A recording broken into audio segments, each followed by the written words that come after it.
You ask Tiger to calculate. This deals with finding the midpoint between 2 points.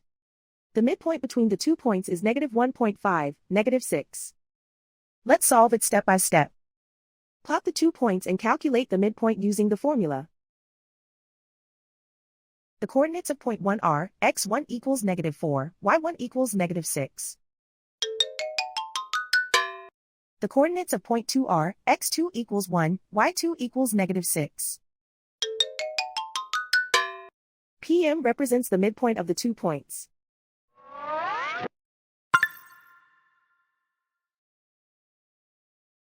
Use the x values in the midpoint formula to find the midpoints x.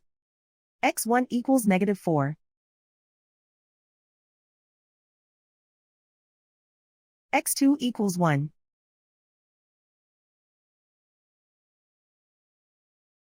Simplify the arithmetic.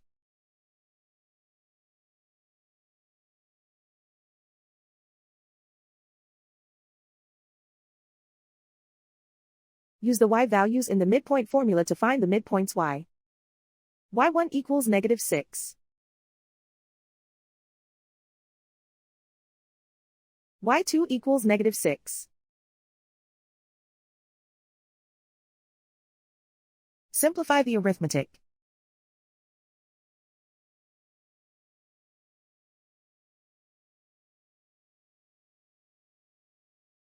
And so, the midpoint is -1.5, -6.